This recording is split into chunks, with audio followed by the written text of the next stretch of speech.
Street photography is all about being ready for the moment, but the right tools can make those moments even better. Today, I'm breaking down 3 pieces of gear that I think every street photographer should consider. A mist filter, the Godox IT30 Pro Flash, and the Peak Design Capture Camera Clip. Each of these adds something unique to the way you shoot, and I'll be explaining why.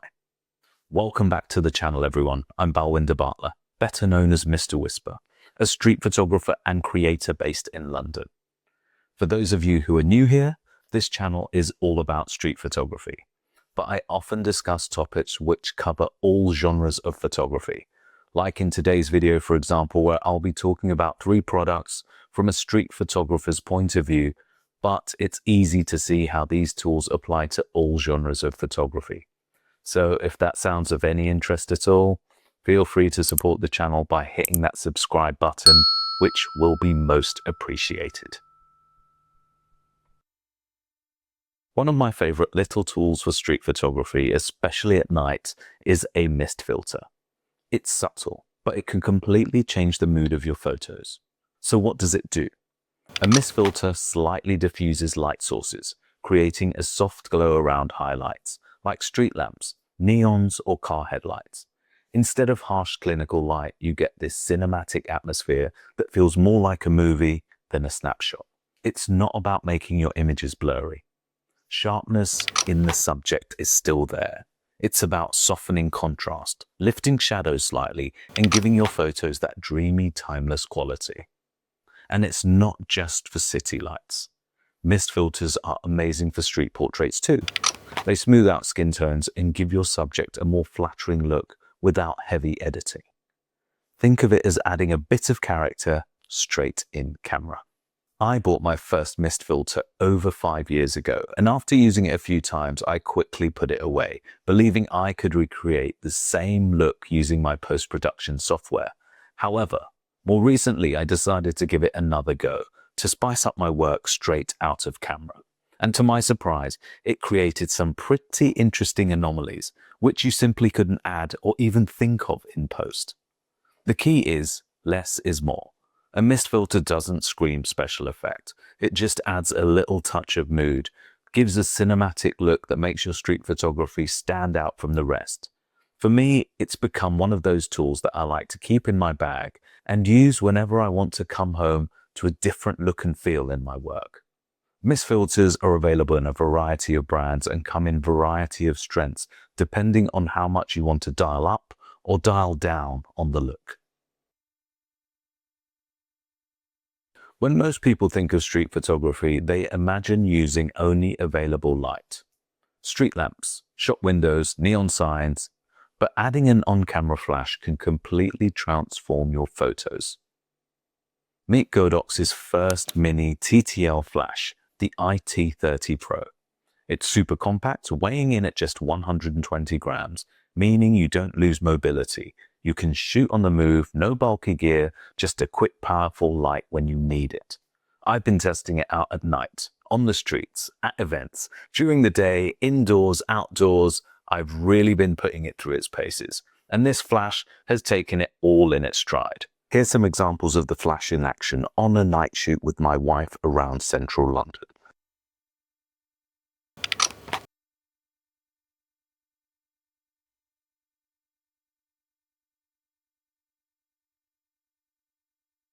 I really like how it allows your subject to pop, and the fact you don't have to rely on natural light, meaning you can shoot wherever you want to. It's super intuitive to use. I normally switch it on and put it straight into TTL mode, which stands for through the lens mode, which is the equivalent of auto mode, which meters light through your lens in real time and instantly calculates the optimal flash output, allowing me to look like I know what I'm doing to achieve the required exposure every time.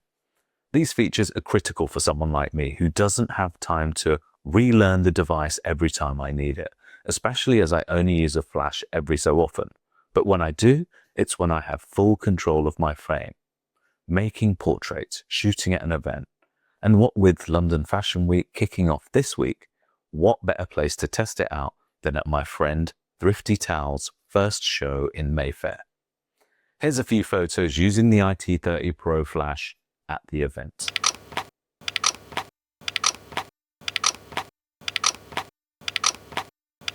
Making on-the-fly tweaks are easy via a full color touchscreen, so if you want to under or overexpose, it's only a few taps away.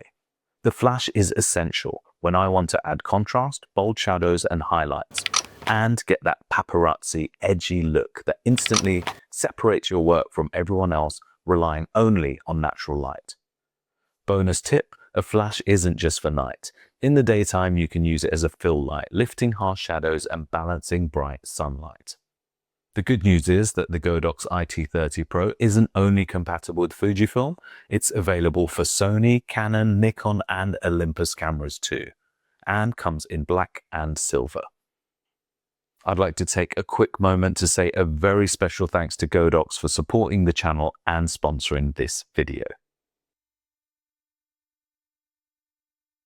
Finally, let's talk about something that isn't image related, but more about workflow, the Peak Design Capture Camera Clip. I picked this up from the Peak Design store in San Francisco in 2019, and honestly, it's one of the most invaluable pieces of kit that I own, and it's never let me down, which is a testament to how well this thing is built. It holds any camera and connects to any strap up to 6.4 centimeters wide and 2.2 centimeters thick. I use the semi-permanent setup, meaning I can easily remove and attach the capture system to whichever one of my numerous camera bags and camera setups I'm taking with me on the day. The only downside was when I discovered this capture clip, this almost immediately made all my neck straps redundant. My setup of choice became the clip in combination with a wrist strap. It's definitely more comfortable than my neck straps, taking the weight off your neck, which is great for long photo walks. This allows for instant access. Instead of fumbling around in your bag, your camera is already out and ready to go. It's super secure. It clicks in place and can only be released by pressing this button, so you're not worried about dropping your gear. Whenever I'm out and planning on not using my camera for a short while, you can add another level of security by turning the button to make sure it's not going anywhere and lock it in place. I discovered this locking system the hard way. I turned up to a shoot and hadn't realized I had somehow turned the button, meaning I could not get my camera off the clip. I thought it had jammed, and for a moment I honestly believed I was going to have to do the whole day's shoot with the camera bag dangling under my camera. Luckily, Google had the answer, and before I ended up looking stupid all day, I was able to detach the camera. So there you have it. 3 small but powerful tools that can change how you shoot street photography. A mist filter for that cinematic soft glow. The Godox IT30 Pro Flash for bringing your photos to life and adding an extra pop. The Peak Design Capture Camera Clip for speed and comfort. None of these are gimmicks. They're practical, they're reliable, and they help you focus on what really matters, capturing the streets in your own unique way. I'll drop links to all the products I've mentioned below. If you found this useful, hit that like, subscribe, and notification bell, which is all I ask in return for making these videos, and truly help support the channel moving forward. I've got plenty more street photography tips, reviews, and POVs coming your way. Let me know in the comments which of these tools would make the biggest difference to your photography, or if you have any invaluable tools in your kit which this community should know about. If you're still here, thanks for sticking around. Take care, and I'll see you in the next one. Mr. Whisper, over and out. Peace.